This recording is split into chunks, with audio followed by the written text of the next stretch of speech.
Hello student, मैं विष्णु दिवाकर। इस video में हम बात करने वाले हैं बीए ऑनर्स, बीकॉम और बीकॉम ऑनर्स और बीए इंग्लिश ऑनर्स सभी के उसमें आने वाला एक जो कंपलसरी कोर्स है, यानी कि आपका ईवीएस जो आपकी बुक है एनवायरमेंटल स्टडीज, उसका आपका यूनिट नंबर 5 का लेसन नंबर 1 हम इसमें कंप्लीट करने वाले हैं, जिसका नाम है पर्यावरण प्रदूषण। अब पर्यावरण प्रदूषण का पार्ट 1 है ये, और इसके बाद आपको पार्ट 2 में इसका पूरा का पूरा लेसन मिल जाएगा। तो चलिए स्टार्ट करते हैं वीडियो को कि पर्यावरण प्रदूषण होता क्या है और ये कितने प्रकार का है। तो सबसे पहले यहाँ पर बताया गया है, देखिए कि विज्ञान के इस युग में जहाँ हमें कुछ वरदान मिले हैं, वहीं कुछ अभिशाप भी मिले हैं, और इसे इसके अलावा ऐतिहासिक कहें या सामाजिक बदलाव, ये सब कुछ है। इसका हमारे युवा पीढ़ी पर बहुत बुरा असर पड़ रहा है। और जिस प्रकार एक प्रदूषण विज्ञान की कोख में जन्मा है, वैसे ही कुछ ऐसे प्रदूषण है जो इंसान की सोच से पनपा है। बढ़ता हुआ प्रदूषण वर्तमान समय की सबसे बड़ी समस्या है। तो देखिए, आज हम लोग जिस अर्थ पे रह रहे हैं, वो अर्थ क्या हो गया, पूरा का पूरा प्रदूषित हो गया, पॉल्यूट हो गया है। ठीक है, और वो पॉल्यूट किसने किया है? वो लोगों ने किया है जो इस पे रह रहे हैं। तो जो आधुनिक तौर पर तकनीक के रूप से उन्नत समाज में तेजी से बढ़ रहा है, प्रदूषण के कारण मनुष्य जिस वातावरण पर्यावरण में रह रहा है, वह दिन ब दिन खराब होता जा रहा है। यानी कि हम जिस सराउंडिंग में रह रहे हैं, उसी को हमने बहुत ज्यादा खराब कर लिया है। और इससे ये क्या होता है कि कहीं पर तो अत्यधिक गर्मी सहन करनी पड़ रही है, तो कहीं अत्यधिक ठंड। इतना ही नहीं, समस्त जीवधारियों को विभिन्न प्रकार की बीमारियों का भी सामना करना पड़ रहा है। प्रकृति और उसका पर्यावरण अपने स्वभाव से शुद्ध, निर्मल और समस्त जीवधारियों के लिए स्वास्थ्यवर्धक होता है, परंतु किसी कारणवश यदि यह प्रदूषित हो जाए तो पर्यावरण में मौजूद समस्त जीवधारियों के लिए क्या होता है, एक समस्याएं उत्पन्न कर देता है। तो यहाँ हम बात करने वाले हैं पर्यावरण प्रदूषण के बारे में, जिसके अंदर हम सबसे पहला बात करेंगे किसके? वायु प्रदूषण के बारे में। तो आखिरकार ये सब आप पहले से ही पढ़ चुके हैं, आपके लिए बहुत इजी टॉपिक होंगे सारे के सारे। तो वायु प्रदूषण का मतलब क्या है? देखो, जब वायु के अंदर कुछ ऐसे पदार्थ मिल जाते हैं, यानी कि जिनको जो अनचाहे हैं, जिन्हें हम लोग मतलब चाहते ही नहीं कि वो हो, ठीक है, तो वायु में जब अनचाहे पदार्थों से संदूषित हो जाए, जो सजीव और निर्जीव दोनों के लिए हानिकारक हो, तो उसे वायु प्रदूषण कहते हैं। अब क्या होता है कि विभिन्न गैसों का मिश्रण जो पृथ्वी के चारों ओर है, अब उस आवरण को हम क्या बोलेंगे? वो वायुमंडल कहलाता है ना। अब आबादी बढ़ने से क्या हुआ, प्रदूषण भी काफी तेजी से बढ़ रहा है। अब प्रदूषण चाहे पानी की वजह से हो या हवा की वजह से, इसमें मनुष्य के स्वास्थ्य को तबाह कर दिया है। और इस प्रदूषण की वजह से क्या हो रहा है, दिन पर दिन कैंसर, शुगर और हृदय रोग बढ़ते चले जा रहे हैं। कोयले की खोज और उपयोग से वृद्धि के अंदर क्या हुआ कि प्रदूषण जो है बढ़ता चला गया। अब इसकी 3 किस्में हैं, ठीक है, प्रदूषण की 3 किस्में हैं। वो कौन कौन सी है? पहला जल प्रदूषण है, दूसरा वायु प्रदूषण है, और तीसरा ध्वनि प्रदूषण है। ठीक है। अब जो आपके जो बड़े बड़े सिटी हैं, यानी कि जो बहुत बड़े बड़े जैसे कि महानगर हैं, इसमें प्रदूषण बहुत ज्यादा फैल गया है। क्यों? क्योंकि 24 घंटे यहाँ पर जो है कारखानों का धुआं निकलता है, मोटर वाहनों का काला धुआं निकलता है, और इस तरह से फैलता चला गया। और स्वास्थ्य क्या हो गया कि जो मनुष्य है वो क्या करता है, वायु में सांस लेना दूभर हो गया है, और ये कण जो है सांस के द्वारा मनुष्य के फेफड़े में चले जाते हैं, और उसके बाद में असाध्य रोगों को जन्म देते हैं। ऐसे रोग जिनका कोई इलाज भी नहीं है, ऐसी बीमारियां पैदा होती हैं। यह समस्या वहां अधिक होती है जहां पर सघन आबादी होती है, यहाँ पर घनी आबादी होती है।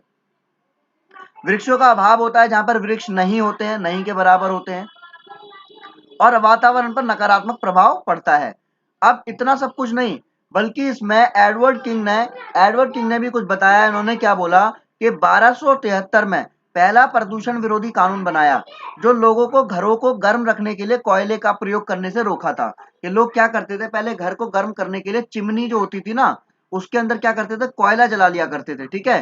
तो 1300 में क्या हुआ, कोयले के प्रयोग को रोकने के लिए एक और कानून बनाया गया, जिसे तोड़ने पर मृत्यु संबंधी प्रावधान थे कि अगर ये कानून किसी ने तोड़ा तो उसको जो है मृत्यु तक दी जा सकती है। ऐसा प्रावधान इसके अंदर दिया गया था। अब 1952 में क्या हुआ, लंदन के अंदर धूम कोहरा था, और इसी घटना से क्या हुआ, जो धूम कोहरा हुआ था, कि 4000 से भी ज्यादा लोग जो है इसके अंदर अपनी जान गंवा चुके थे। ठीक है। आगे देखते हैं हम लोग। अब 20वीं सदी के शुरुआत में क्या हुआ, यातायात के साधनों के विकास और बड़े पैमाने पर डीजल के उपयोग के कारण वायु प्रदूषण बढ़ने लगा। अब जब वायु प्रदूषण बढ़ने लगा, तो वाहनों से और फैक्ट्रियों से और चिमनियों से जो निकलने वाला धुआं था, भारत सहित विकासशील देशों के लिए गंभीर समस्या बन गया। कि जितना ज्यादा हम लोग विकास की दौड़ में आगे निकलते चले जा रहे हैं, ठीक है, उतना ही ज्यादा हम लोग नीचे चले जा रहे हैं किस चीज के अंदर, पर्यावरण दूषित करने के उसमें, ठीक है।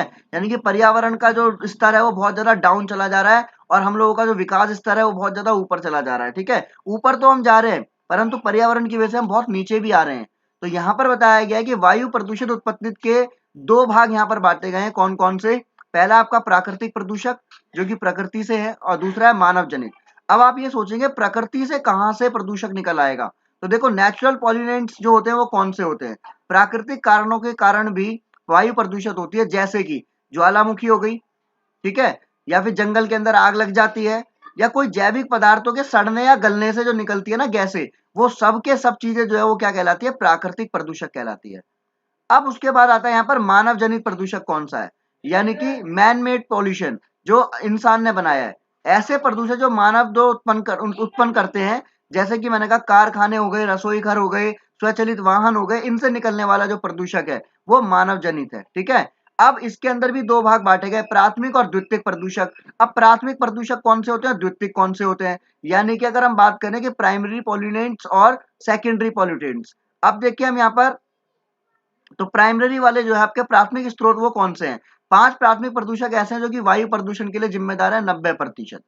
जैसे वाष्पिक वाष्पशील, कार्बनिक यौगिक, कार्बन के ऑक्साइड और निलंबित कण पदार्थ, कार्बिक यौगिक, गंधक के ऑक्साइड और नाइट्रोजन के ऑक्साइड। ये प्रदूषक मानवीय और प्राकृतिक क्रियाकलापों द्वारा सीधे वायु से निष्कासित होते हैं।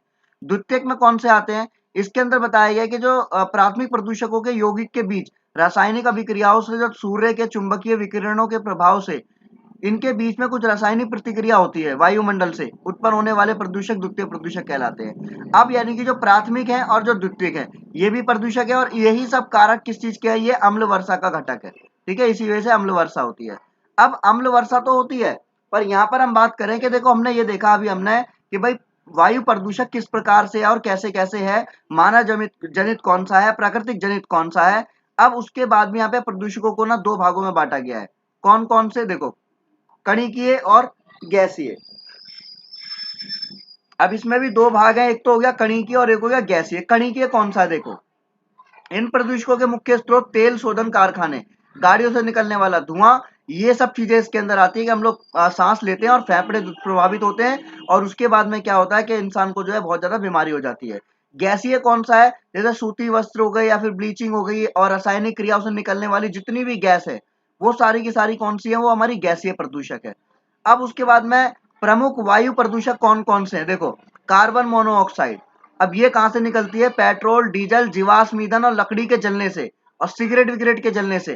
तो ये यहां से बताया गया कि वायुमंडल में उपस्थित वायु प्रदूषकों का 50% भाग इसका है, ठीक है। उसके बाद में अगर हम बात करें, यहाँ पर आता है आपका कार्बन डाइऑक्साइड। इसके बारे में तो आपने बहुत भरपूर मात्रा में पढ़ा होगा। कार्बन डाइऑक्साइड ये ग्रीन हाउस गैस होती है। इसका मतलब क्या है कि यानी कि यहाँ पे बताया गया है कि इसके दहन से कार्बन डाइऑक्साइड गैस पैदा होती है, ठीक है। कोई भी जीवाश्म ईंधन जो है उसको दहन करते हैं तब। अब उसके बाद में आता है क्लोरोफ्लोरोकार्बन। ये ओजोन को नष्ट करने वाला एक रसायन है। जब इसको एयर कंडीशनिंग या फिर रेफ्रिजरेटर के लिए उपयोग किया जाता है तो इस कण हवा में मिलकर हमारे वायुमंडल के समताप मंडल को, यानी कि जो समताप मंडल है वहां तक पहुंच जाते हैं और दूसरी गैसों से मिलकर ओजोन परत को हानि पहुंचाते हैं।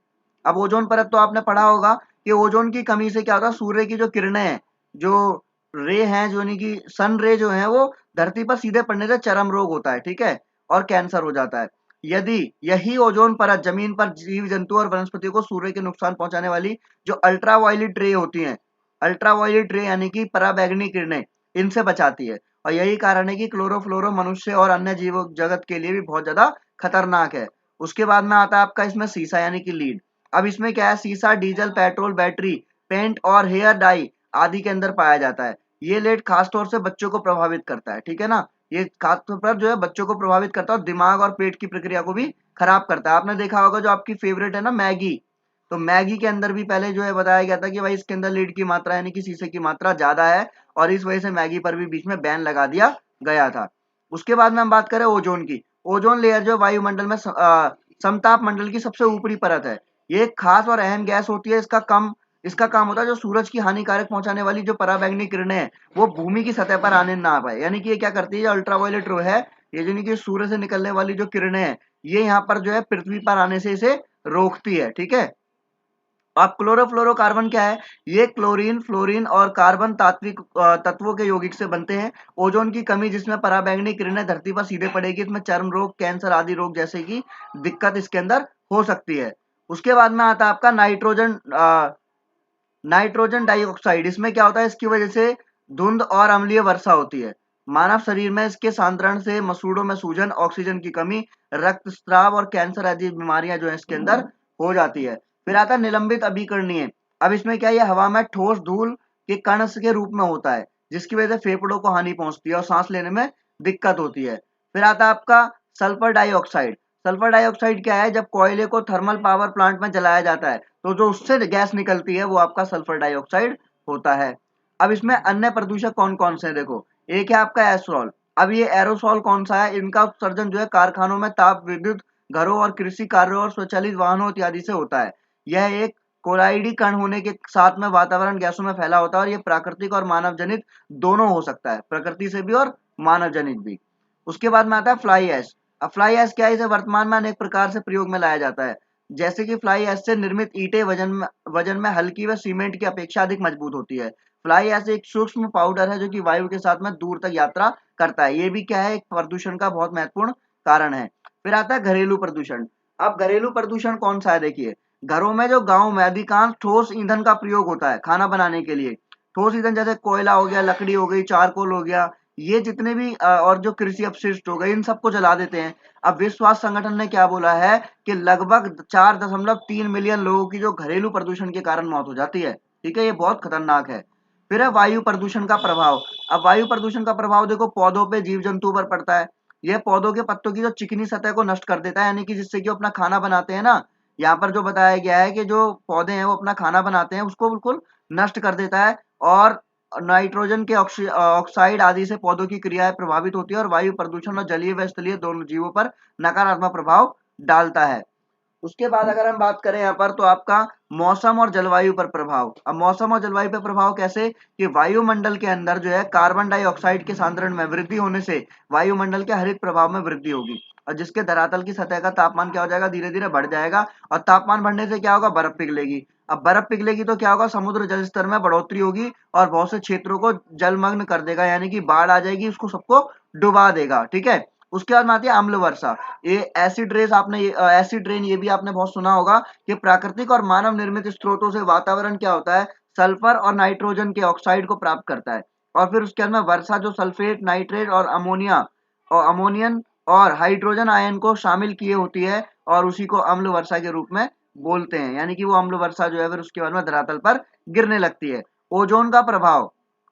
ओजोन पर प्रभाव की बात करें तो देखिए यहाँ पर ओजोन का विघटन करने वाले पदार्थ जो है वो क्लोरोफ्लोरोकार्बन, हाइड्रोक्लोरोकार्बन और कार्बन डाइऑक्साइड, ये सब के सब है इसमें। ठीक है। टेट्रोक्लोराइड मानव जनित प्रक्रिया जिनके कारण वायुमंडल में क्लोरीन, ब्रोमीन आदि अणुओं का उत्सर्जन होता है और यही विनाश का कारण बनते हैं। मानवीय स्वास्थ्य पर जो प्रभाव पड़ता है, देखो, पराबैंगनी किरणों के पड़ने पर त्वचा का जलन, त्वचा में झुर्रियां, त्वचा के कैंसर, मोतियाबिंद जैसे रोग होने लगते हैं और यह शरीर की प्रतिरोधक क्षमता को भी बिल्कुल खत्म कर देता है। पर्यावरण पर क्या प्रभाव है? पराबैंगनी विकिरण के स्थलीय और जलीय जैव भू रासायनिक चक्र को प्रभावित करती है। यह जलीय परितंत्र में प्लेक्टन की कमी होती है और जिसमें इस परितंत्र पर प्रतिकूल प्रभाव पड़ता है। अब इसमें बताया गया है कि जो हमारा वायु प्रदूषण के रोकथाम के उपाय क्या है। तो वायु प्रदूषण के रोकथाम के उपाय, पहला पॉइंट क्या है? अधिक से अधिक साइकिल का इस्तेमाल करें। सार्वजनिक परिवहन का उपयोग करने इसे रोका जा सकता है। अपने घर के लोगों को कारपूल बनाने के लिए कहें, जिसमें कि वो एक ही कार में बैठकर कार्यालय जाएं। ठीक है। जिसके ईंधन की बचत होगी और प्रदूषण भी कम होगा। कारपूल का मतलब क्या है? कि भाई आप कहीं पे भी जा रहे हैं तो आप एक ही कार का इस्तेमाल करें। ठीक है। अनेकों कार एक साथ ना लेकर जाएं। इससे क्या होगा? कम प्रदूषण होगा और जब कम प्रदूषण होगा तो क्या होगा? इससे आपका स्वास्थ्य भी ठीक बना रहेगा। अपने घरों के आसपास पेड़ पौधों की देखभाल करें और जरूरत ना होने पर बिजली पंखा बंद कर दें। और अपने बगीचे में सूखी पत्तियों को हो तो उन्हें जलाएं नहीं, बल्कि उनकी खाद बनाएं और अपनी कार का प्रदूषण हर 3 महीने के अंतराल में चेक करवाते रहें। उसके बाद में आपका यहाँ पर पॉइंट आता है फोर्थ, वो आता है आपका आपके बगीचे में जो सूखी पत्तियां जलाने की बजाय उनकी बल्कि खाद बनानी चाहिए। हमने ऊपर भी पढ़ लिया था। और केवल शीशा मुक्त पेट्रोल का इस्तेमाल करें। बाहर के मुकाबले घरों में प्रदूषण का प्रभाव कम होता है। ठीक है। तो ये आपका जो है लेसन नंबर, मैंने आपको बता दिया। यूनिट नंबर 5 हमने पढ़ा, यूनिट नंबर 5 का लेसन नंबर 1। लेसन नंबर 1 और इसका पार्ट 1 हमने यहाँ पर कंप्लीट किया। Thanks for watching.